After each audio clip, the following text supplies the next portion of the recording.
silly social media, Monday Night Football, unless it's the Titans, because it's generally over at first in the first half with my team.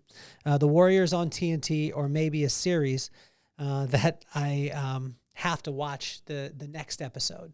These are all things that I have the tendency to get really distracted and lock in. And when I'm watching them or, indulging, whether it be scrolling through my phone or watching on the TV or watching my Warriors beat the Celtics, which you saw the other night, 7-1, baby. We're coming for another championship. They said that Steph couldn't, but we're going to. But every time that I do this, I find myself alone downstairs. My wife goes to bed, my kids go to bed, and then I find myself so locked into these shows or locked into scrolling or whatever it is that I miss out on these little moments. And my brother said to me when my daughter was, I think she was maybe 5 or 7, so that would make my son 5 or 3 or 5. At that time, I remember him saying, it goes in an instant. It goes really quick, so soak it up. And I was like, yeah, whatever. I mean, my daughter is like 5 or 7 or whatever it was. I was like, I got a lot of time. It seemed like time was slow, and I was picking them up at grade school all the time. And, there was I would drop them off in the morning, then pick them up. And it was like you didn't have any time during the day. And there was this kind of almost hectic pace that was going. And my brother was like, well, soak it up because it's not going to be here for very long. And I was like, yeah, whatever. And then I blinked my eyes, and now my daughter's 15 and my son is 13. And the other night I ended up watching the Warriors. And although they beat the Celtics, which was awesome, I went up to kiss my son goodnight, and he was already asleep. I went up to say goodnight to my wife, and she was already asleep. And I missed out on that time. And so I would encourage you, learn from my mistakes. Learn from my mistakes that there's going to be so many different types of distractions that we can justify all the time. And I can justify. I'm a huge Warriors fan. I wanted to see them beat the Celtics. Take that. But with every single excuse, it just gets you more, it gets you stronger to make another excuse. And like my friend Tina Black said one time, that if you're good at excuses, you'll never be good at anything else. See, in Proverbs 6, it warns us that of numerous distractions that are on the way and invites you to choose wisdom instead. And when we choose wisdom, it doesn't mean that the distractions aren't going to come about. It just means that we'll know what to do when we're posed with that distraction. So I'm excited to jump into Proverbs 6 right now, and let's get this party started.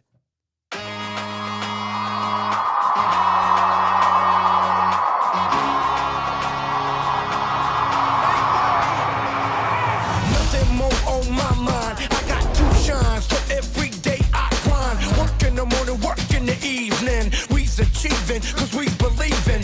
It's for certain, we put the work in. We ain't stopped just because it's hurting. Right before your eyes, so it's coming to no surprise. The takeover is televised. Over and over and over again. Make no mistake, we continue to win. Defeat never know, cause I will not lose. They wanna mimic my moves, but can't walk in my shoes.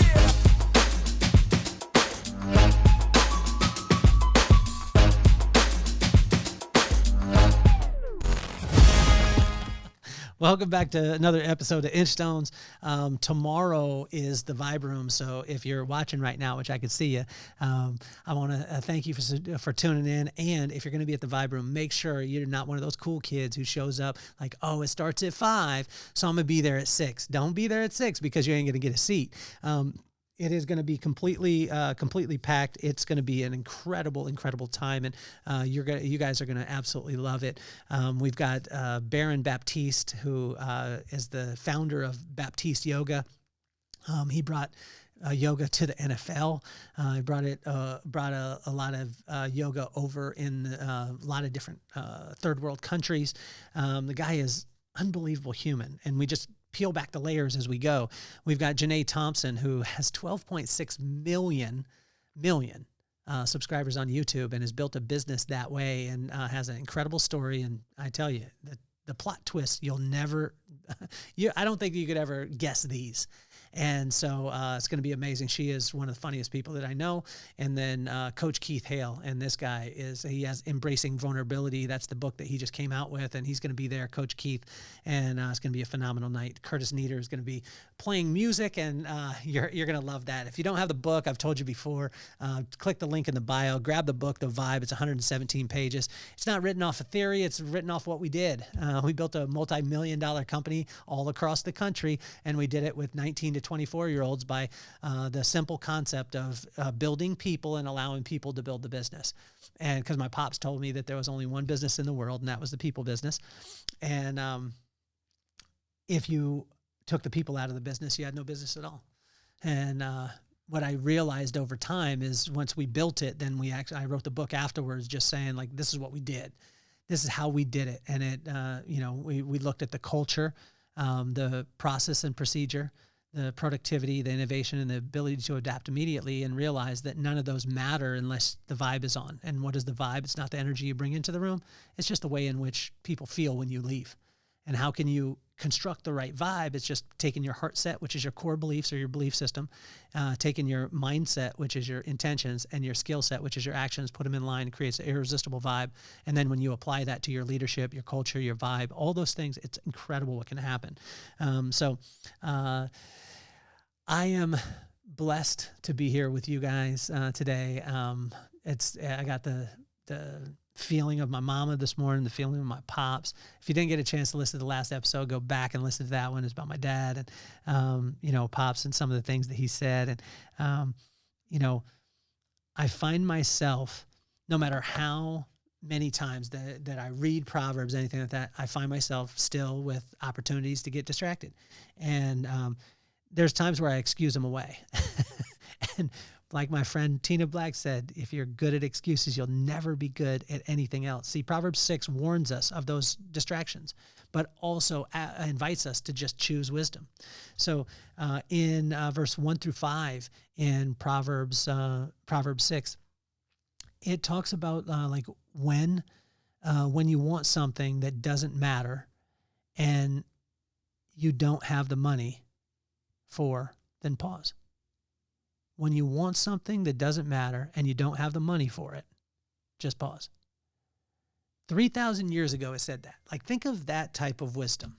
Think of how many times that you want to buy something. I'm in this realm. I just did it last night. I was scrolling through and I saw something and I was like, oh man, I need that. I made an excuse and I bought it, but I don't need it. Now I have the money for it, but I didn't need it. And it's funny because 3,000 years ago, what God was saying is like, I've got you. I've got all these circumstances. I've got the principle base. And you can, if you study principles, then you don't ever have to worry about the circumstances. But if you study circumstances, it won't ever teach you the principles. Right. So we lay those foundations, and it's awesome what it can do. If this is your first time tuning in, this is Inchstones, which is a series of small improvements, or never walking past poor quality, Kaizen in the Japanese word. Inchstones is just the small little things that we could put in place today that will create the milestones in the future. We have that, and then we have an interview side of the show. If you didn't get a chance to see Ethan Evans, Vice President of Amazon, created Amazon Video. He was on yesterday. Dude was unreal. You need to watch him. He was on fire. And then Matthew Mayer. There's not a person that could guess the plot twist in Matthew Mayer's story. So I want you to go back. I want you to watch Matthew Mayer. It is unreal, but you have to watch the whole thing. Like, they can't go halfway, quarter way through. You got to hear the whole thing, because he brings in, and there's a plot twist. I promise it'll blow you away. In verse 6 through 8 in Proverbs 6, brick by brick building is suggested strongly. We've heard this proverb for years and years, and heard over and over, like, go and look at the ants. The ants, together build things, and they can carry more than their weight, and they do it little by little, but they're the ones that, build this, can build an incredible structure. Brick by brick building is suggested strongly, and it says this in Proverbs 6 from 6 through 8, and it just... I used to I like quick fixes. I do. I'm a victim to them, right? I like quick fixes. I like to look at something and be like, oh, how can I heard a guy talking about, we just need to make a quantum leap. We need to make quantum leaps. If you're going to do it for $1, then just apply 1,000,000 to it and just jump and do it because it takes the same amount of energy. Yeah. I mean, most likely he's selling something on the back end of it. But what I want you to understand, the principle is there. I understand it. But 3,000 years ago, what it was saying is like anything that is of substance and that will last a long time and is sustainable will be built piece by piece. Faith to faith, glory to glory. That's the way that God will build you. Now, it doesn't mean that he won't give you some incredible opportunity and fast forward some things. Yes, that'll happen, but you won't live in fast forward, I can promise you. And I have the tendency to want to a lot. And that's why, my wife is very incremental. She's like little bit by little bit by little bit. Firm foundation. It's amazing. In verse 9 through 11, lazy isn't a good look. Busy will exhaust you. Diligence will allow you to have your cake and eat it too, and share it with others. Let me say it again. Lazy isn't a good look. Like if you're lazy, you become the stinky kid. And the stinky kid, the only kid that doesn't know they're the stinky kid is the stinky kid. And the worst thing in the world that you could be is the stinky kid. But the only person who doesn't know that they're the stinky kid is the stinky kid. So don't be lazy. But busy on the opposite side will just exhaust you. There's a difference between being in action and being in motion. Some people, and this is where I fall victim to, I get real busy. Like I just want to be busy, and I create a lot of motion, but there's not a lot of action. We talked about it a couple episodes ago where, precision will beat speed every day of the week. Right? But when you add precision and speed, it's a deadly force. Right? Some people think I just need to be really, really fast and do all these things. But the wise person steps back and says, I would much rather shoot one time than 50 times trying to hit the target, but it'd take me a little bit longer to take that one shot. So my hunters out there, my friends who, maybe my brother Glade is going to tell me, no, that doesn't work, Kelly. We should just shoot a lot. He probably won't tell you that. He's a good shot, and he'll probably get it in the first one. In verse 12 through 15, knuckleheads say silly things, focus on silly things, walk towards silly things, do silly things, have silly intentions, silly things happen to them. 3,000 years ago, like we already knew from, and it's great because in Proverbs 6, knuckleheads say silly things, focus on silly things, walk towards silly things, do silly things, have silly intentions, and silly things happen to them. Sit in it. In verse 16 through 19,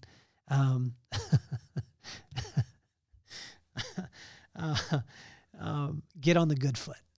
I used to love me some James Brown, still do, and I can hear him right now, and I can see him sliding across the stage. Get on the good foot. And what is the good foot? It's to be able to focus, but focus on the right thing. Focus on truth and honor and wisdom. Focus on that. Tell the truth. Be kind. Use discretion, slow down, be honorable. In verse 16 through 19, it taught us how to get on the good foot. God is saying, like, get on the good foot. The good foot is good. Like you see James Brown across, having the dance moves, squiggling across the stage. That's the good foot. Do we want to be on the good foot? If you want to be on the good foot, you'll focus, you'll tell the truth, you'll be kind, you'll use discretion, you'll slow down, and you'll be honorable. Never a time where those will do you wrong. In verse 20 through 35, as we finish up, is nothing in front of number one. Nothing in front of number one. Number one is number one for a reason. And you just have to ask yourself, who's number one in your life? And what is number one? Sometimes I remember in San Diego, I struggled a bit because I got a job there. I was working in Memphis, Tennessee, and then I got a job, my dream job that I had sought out for 2.5 years. I followed Robert Cromeans around the country for 2.5 years, told him my name every single time I saw him. Hi, my name is Kelly Cardenas. Hi, my name is Kelly Cardenas. Hi, sat in the front row. I was that guy, and he finally gave me a job. And when I got out there, I got the job and I was so excited. And then I started to focus so much on the job, and God let me know. He took every desire away from me. And I got to a point where I was like, God, what do you want me to do? Do you just want me to go like into ministry? You want me to be a pastor, whatever it is? And I was just about to walk away from the job. And what God told me is the reason why I took that desire away is because you weren't putting me first. So put me first. It's not about you changing jobs, environments, anything like that. I just want to be first.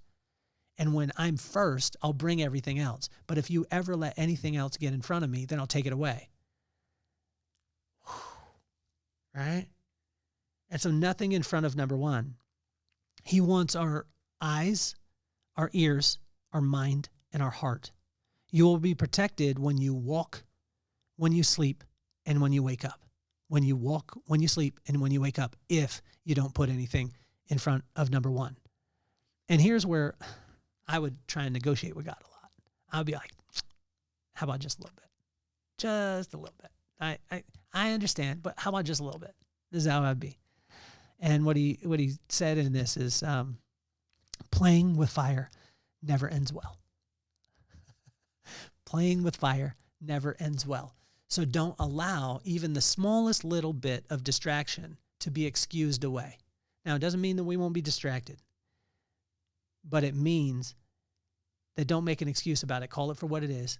Be honest about it. It was a distraction. I got distracted. Let's get back on track. How can you get back on track? Just spend some time with God. Spend some alone time with him, right?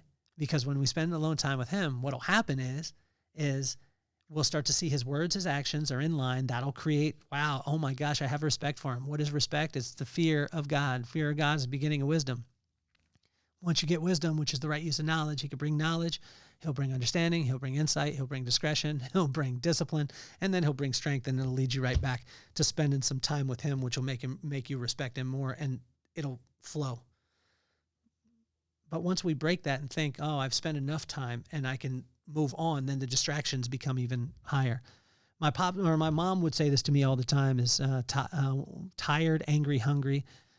And I'm sure a couple other conditions my mama used to warn me about. She would say, if you're experiencing any of them, don't make decisions.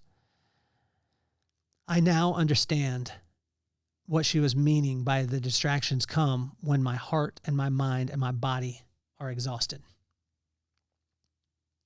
Distractions are common and will always be available, although when we fill our hearts with wisdom, they will just seem like silly distractions that we can effortlessly sidestep. I love you, Mama, more than you'll ever know, and I thank you so much for all the times that you told me things that I did not listen to. If you have a mama today, listen to her. If you have a mama today, call her. If you have a mama today on this earth, call her and tell her how much you absolutely love her. It doesn't matter what she did last night, any of the things, or what she did last month, or the grudge that you're holding. Call her today. Tell her you love her. Because I could tell you this, the time that you spend with her most likely is going to come to an end at some point. And when it does, you're going to look back and say, oh my gosh, all the things that she taught me, and I wish that I would have just got over myself and I wasn't distracted by all these things. The easiest way not to get distracted is to focus on wisdom. And where can we get it? We could get it in the Word, get it from Proverbs. It is my absolute honor to spend time with you. And if you don't have the book, like I said, go get the book. It's the link is in the bio, the Vibe. If you're not coming to the Vibe Room this time, make sure you stay in touch because it sells out very, very quick. And I would love for you to be a live version of the podcast, which is unreal. We added music to it. It is an unbelievable experience. So that's my cue. My name is Kelly Cardenas, and I'm officially off the hot seat. Peace, love, and soul.